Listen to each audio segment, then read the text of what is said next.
अभी पिछली क्लास में हमने क्या डिस्कस किया कि डबल डेरिवेटिव कैसे निकालते हैं। किसी भी फंक्शन का डिफ्रेंशिएशन किया है उसके बाद फिर से डिफ्रेंशिएशन करना है तो वो क्या हो जाता है, डबल डेरिवेटिव हो जाता है। तो पिछली क्लास के लास्ट में मैंने बोला था दो थ्योरम डिस्कस करेंगे, एक है रोलेस थ्योरम, एक है मीन वैल्यू थ्योरम। दोनों थोड़ा बहुत सिमिलर हैं, सिर्फ कुछ पॉइंट्स में उनका डिफरेंस है। ठीक है, रोलेस थ्योरम ने क्या किया था, रोलेस थ्योरम ने मिनिमम और मैक्सिमम पॉइंट लिया था, और मीन वैल्यू थ्योरम में क्या है, हर पॉइंट को कंसिडर किया गया है। ठीक है, तो रोलेस थ्योरम है। ओके, रोलेस थ्योरम में फर्स्ट कंडीशन क्या है दोनों थ्योरम में। फर्स्ट हम डिस्कस करेंगे रोलेस थ्योरम। ठीक है, रोलेस थ्योरम डिस्कस करेंगे तो फर्स्ट पॉइंट उसमें क्या होता है, कोई भी फंक्शन डिफाइंड है एफ ए कोमा बी से आर में। ठीक है, तो डोमेन क्या हो जाता है उसका, ए कोमा बी, ये जो इंटरवल है उसका डोमेन हो जाता है, रेंज क्या हो जाती है, आर हो जाती है। ठीक है, तो अब दिया हुआ है हमें कुछ भी, तो फर्स्ट कंडीशन क्या होती है थ्योरम में कि f should be continuous, f should be continuous in a comma b. पहले क्या होना चाहिए, इसमें कंटिन्यूअस होना चाहिए। ठीक है, सेकंड कंडीशन क्या है, एफ शुड बी डिफरेंशिएबल,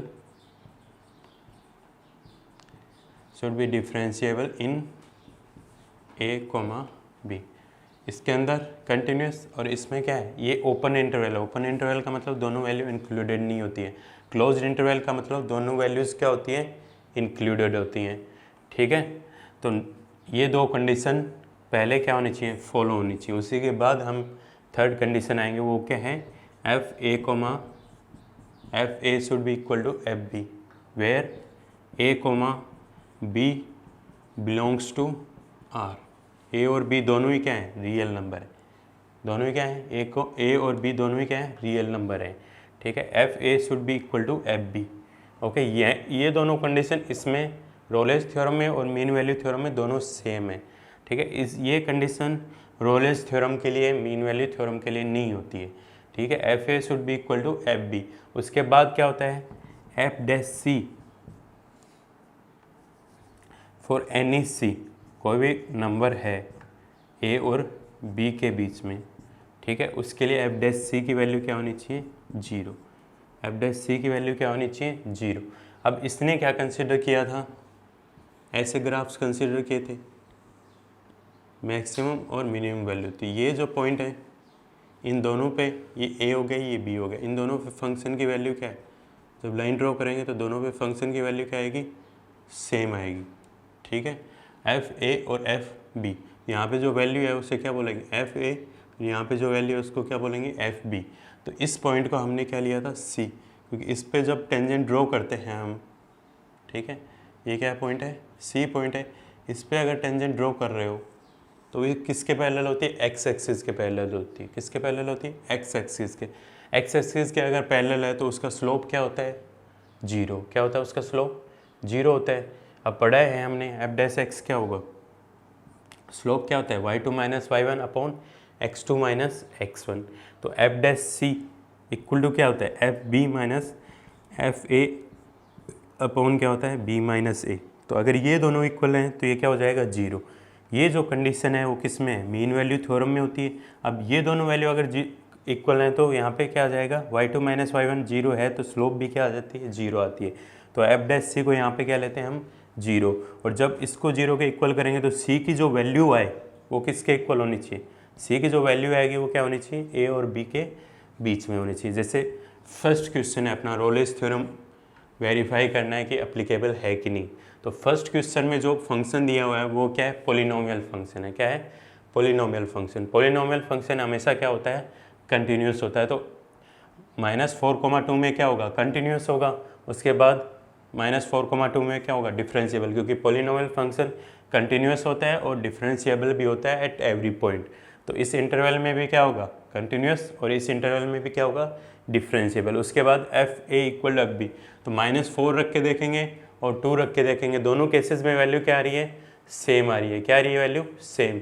तो एफ डैश सी क्या होगा उसका, 2x + 2 will be equal to 0।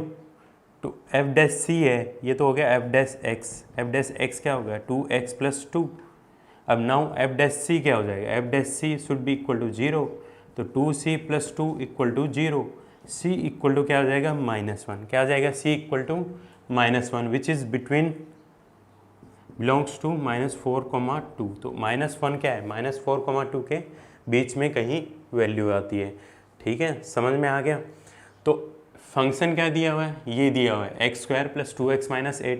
तो कंटिन्यूस है -4,2 में, ये लाइन सेम लाइन लिखनी है और इधर भी सेम लाइन लिखनी है, सिर्फ a की जगह -4 आ जाएगा, b की जगह क्या आ जाएगा 2 आ जाएगा।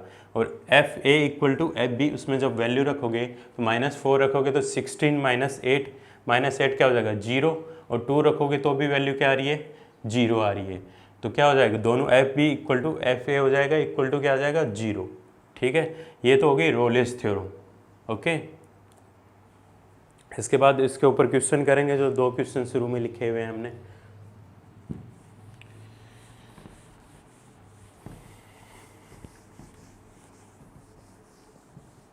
फर्स्ट क्वेश्चन क्या लिखा हुआ है, f x equal to x² plus 2x minus 8।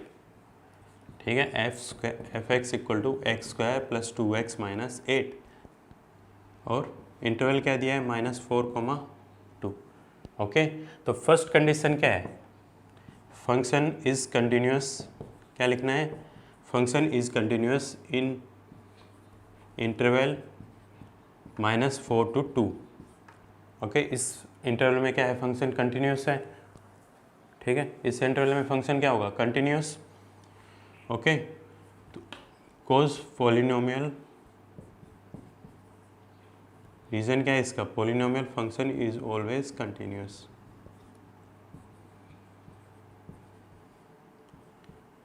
ठीक है, always continuous. Okay, next second क्या है, f is differentiable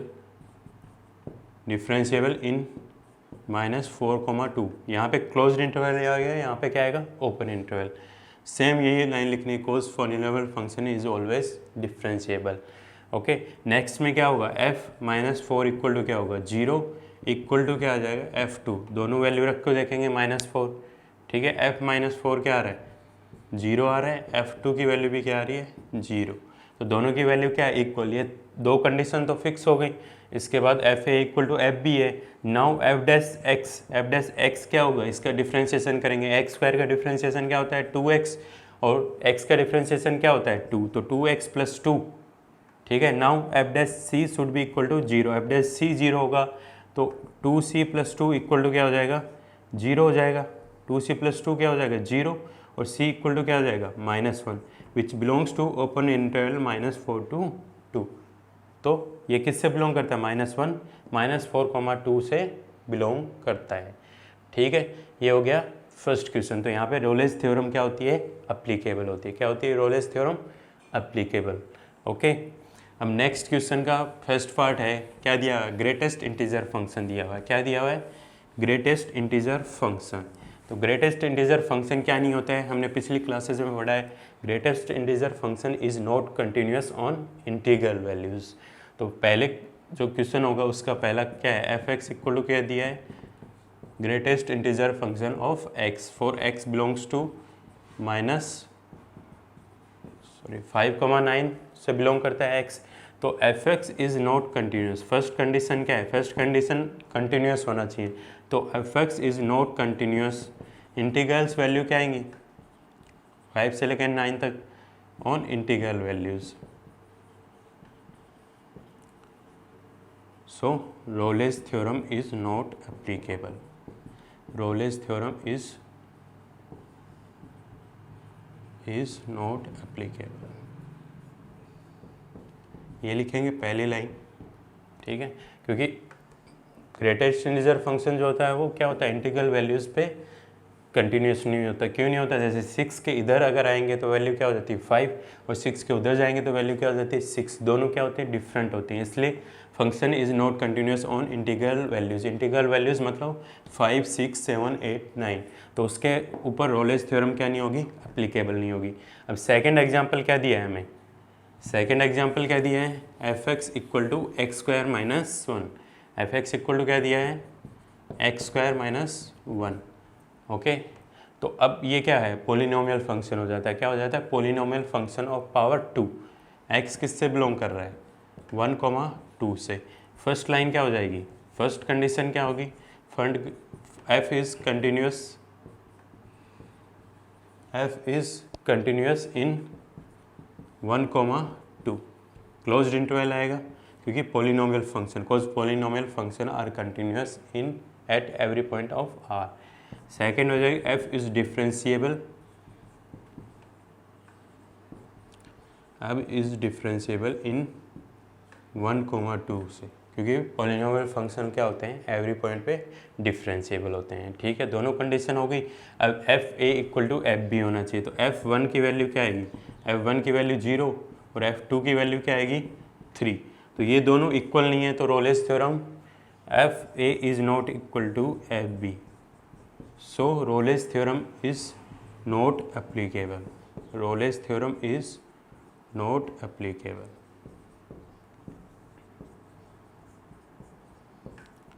Rolle's theorem is not applicable on this function, क्योंकि एफ ए इक्वल टू क्या होना चाहिए, एफ बी होना चाहिए। एफ ए इक्वल टू क्या होना चाहिए, एफ बी होना चाहिए, तभी क्या होगी, रोलेस थ्योरम एप्लीकेबल होगी। ठीक है, हम नेक्स्ट क्वेश्चन डिस्कस करेंगे, नेक्स्ट थ्योरम डिस्कस करेंगे। एक्चुअली कौन सी है, mean value theorem. Rolle's theorem discuss कर लिया, आप क्या करेंगे, एमवीटी। ठीक है, इसको क्या बोलते हैं, मीन वैल्यू थ्योरम। ठीक है, तो फर्स्ट और सेकंड कंडीशन क्या होती है इसमें, सेम होती है, फर्स्ट कंडीशन और सेकंड कंडीशन। फर्स्ट कंडीशन क्या है, f is continuous in a comma b. Second condition क्या है, f is differentiable, f is differentiable in a comma b. तो कंटिन्यूस है in closed interval a comma b, differentiable in open interval a comma b. ये दोनों condition उसमें भी थी Rolle's theorem में, इसमें भी है। तो Rolle's theorem mean value theorem में दोनों कंडीशन क्या करती हैं, दोनों कंडीशन मैच करती हैं। अब नेक्स्ट कंडीशन इसमें क्या होती है, एफ डैश सी। ठीक है, इसमें it's not necessary that f b equal to f a, हो भी सकता है नहीं भी हो सकता है। ठीक है, f b is not equal to f a. तो उसके बाद एफ डैश सी क्या होता है, इस केस में एफ डैश सी होता है f B minus F A upon क्या होता है, b minus a. Slope of line पता है ना, y2 minus y1 upon x2 minus x1 equal to क्या होगी, नेक्स्ट क्लास में, नेक्स्ट जो चैप्टर है उसमें पढ़ेंगे, एप्लीकेशन ऑफ डेरिवेटिव में dy बाई डी एक्स होती है, क्या होती है, dy बाई डी एक्स।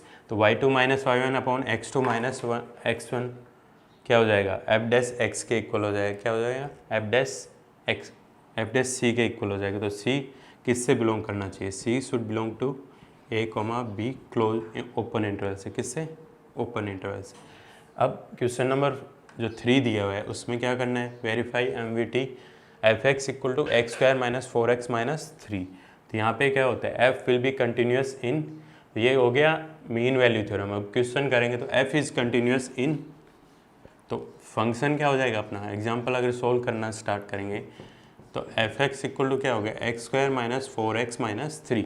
तो कंटिन्यूस है 1,4 में, क्योंकि पोलिनोमियल फंक्शन है। F is continuous in 1,4 cos F x is polynomial function, is a polynomial function. ठीक है, क्या है, पोलिनोमियल फंक्शन है। सेम यही एफ इज़ डिफरेंशिएबल इन 1,4। ठीक है, क्योंकि पोलिनोमियल फंक्शन क्या होता है, डिफरेंशिएबल होता है eight every point.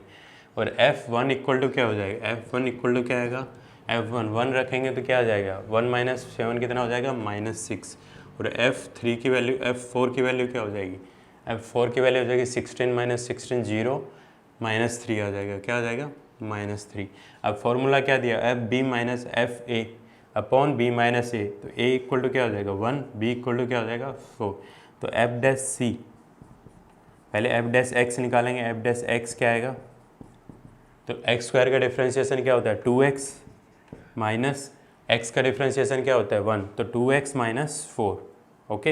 F dash C क्या हो जाएगा, F dash C equal to क्या हो जाएगा 2c माइनस 4। तो ये क्या हो जाएगा, ये वाला फॉर्मूला जब अप्लाई करेंगे यहाँ पे तो 2c माइनस 4 इक्वल टू क्या हो जाएगा -3 माइनस माइनस क्या हो जाएगा +6 अपॉन क्या हो जाएगा 4 माइनस 1 क्या हो जाएगा 3। ओके, -3 + 6 कितना हो जाएगा 3 अपॉन 3 क्या हो जाता है 1।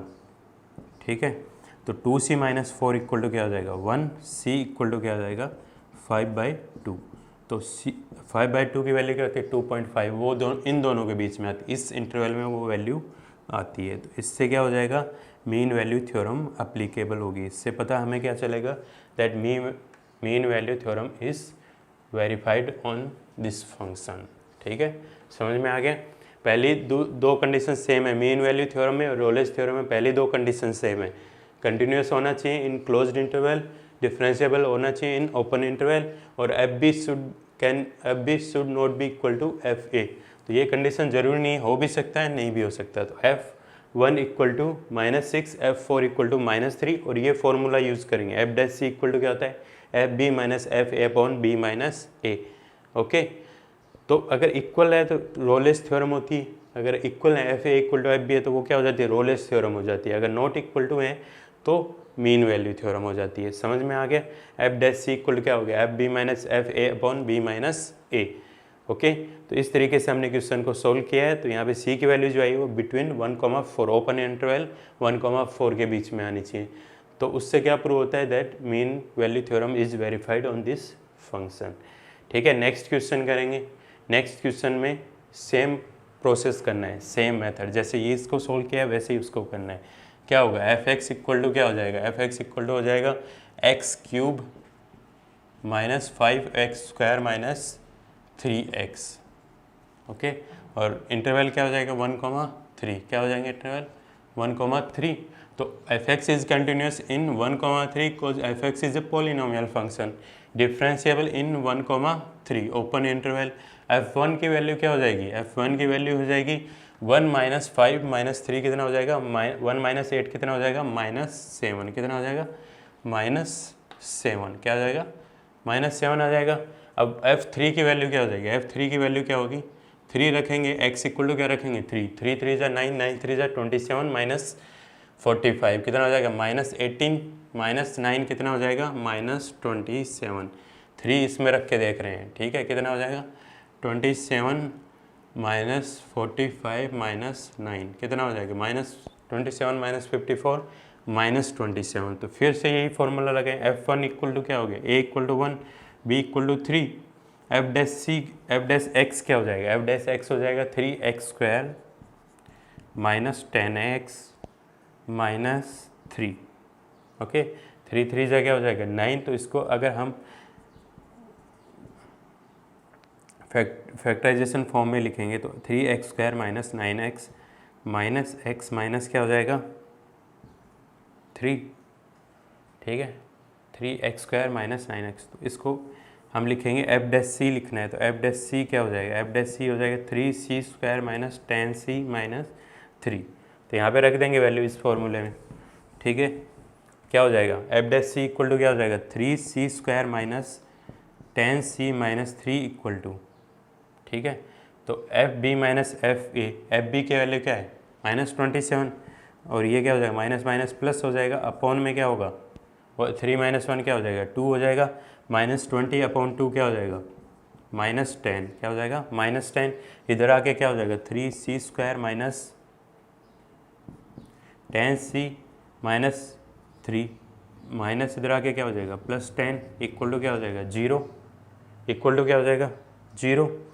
ठीक है, 3c² minus 10c minus 3 + 10 equal to क्या हो जाएगा 0, और 3c² minus 10c + 7 equal to क्या हो जाएगा 0।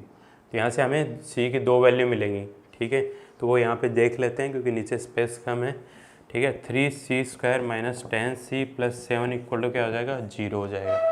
ठीक है, तो इधर क्या हो जाएगा 3 7 जा क्या होता है 21। तो इसका फैक्टराइजेशन करेंगे 3c² minus 3c minus 7c + 7 equal to क्या हो जाएगा 0।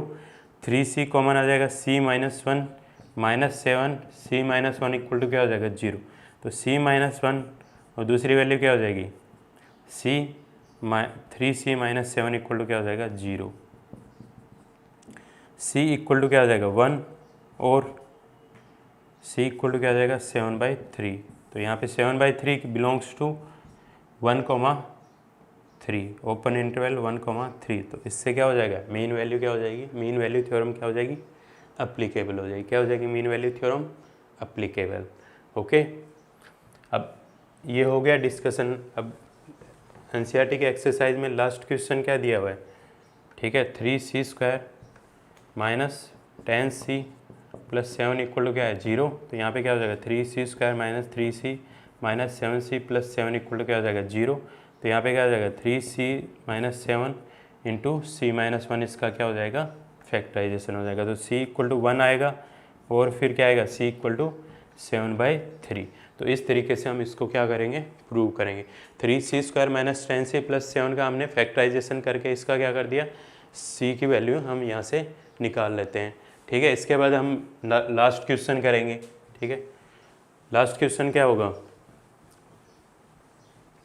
जो रोलेस थ्योरम जो फंक्शंस में ऊपर हमने अप्लाई की थी तो वही चेक करना है हमें। ठीक है, तो फर्स्ट वाले में तो मीन वैल्यू थ्योरम अप्लीकेबल नहीं होगी क्योंकि फंक्शन क्या नहीं है, कंटिन्यूस ही नहीं है, तो मीन वैल्यू थ्योरम अप्लीकेबल ही नहीं होगी। तो इसके बाद जो होगा वो कौन सा होगा, सेकंड क्वेश्चन चेक करना है हमें। सेकंड क्वेश्चन में मीन वैल्यू थ्योरम अप्लीकेबल है कि नहीं। ठीक है, तो f(x) इक्वल टू क्या दिया है x² माइनस 1। ये क्वेश्चन नंबर 2 का सेकंड पार्ट कर रहा हूँ जिसमें मीन वैल्यू थ्योरम अप्लाई करके देख रहा हूँ। तो f(x) equal to x² minus 1, x belongs to 1,2। किससे बिलोंग कर रहा है x 1,2 के इंटरवल से। तो फर्स्ट क्या हो जाए, function is continuous in closed interval 1,2 cos polynomial function is always continuous। ठीक है, function is always continuous। Okay, second क्या हो जाएगा, फंक्शन इज डिफरेंशियल, वही सेम रीजन है, इन ओपन इंटरवल 1,2 हो जाएगा। ठीक है, इसके बाद क्या होगा, f(a) की वैल्यू क्या हो जाएगी, f(a) मतलब a इक्वल टू क्या है 1 है, तो f1 की वैल्यू क्या हो जाएगी 1 रखेंगे तो 0, b इक्वल टू क्या है 2, तो f2 की वैल्यू क्या हो जाएगी 3। ठीक है, अब f'(x) क्या होगा, f'(x) होगा 2c, क्या होगा 2x, क्या होगा 2x। फिर f'(c) की वैल्यू लिखेंगे तो क्या हो जाएगा 2c। अब f'(c) इक्वल टू क्या होता है fb माइनस fa अपॉन क्या होता है b माइनस a। ठीक है, तो f'(c) की वैल्यू क्या हो जाएगी 2c इक्वल टू क्या हो जाएगा, fb की वैल्यू क्या है, fb की वैल्यू 3 माइनस 0 अपॉन क्या हो जाएगा 2 माइनस 1। तो 3 माइनस 0 3 हो जाएगा, 2 माइनस 1 1 हो जाएगा, तो 2c इक्वल टू क्या हो जाता है 3c इक्वल टू क्या हो जाएगा 3/2। क्या आ जाएगा c equal to 3/2 which belongs to 1,2। तो यहाँ पे मीन वैल्यू थ्योरम क्या होती है, अप्लाई होती है, लेकिन रोलेस थ्योरम अप्लीकेबल नहीं है। ठीक है, समझ में आ गया। तो रोलेस थ्योरम और मीन वैल्यू थ्योरम में सिर्फ एक ही डिफरेंस है, उसमें f b equal to f a होता है, इसमें f b is not equal to f a होता है। ठीक है, तो ये दोनों जो थ्योरम है हमने रीड कर लिया, स्टडी कर लिया और क्वेश्चन इसके ऊपर सोल्व कर लिया। ठीक है, अब नेक्स्ट जो क्लास होगी अपनी उसमें हम डिस्कस करेंगे जो क्वेश्चन हर एक्सरसाइज से 2 और 3 क्वेश्चन हम डिस्कस करेंगे। That will be your assignment class. Okay.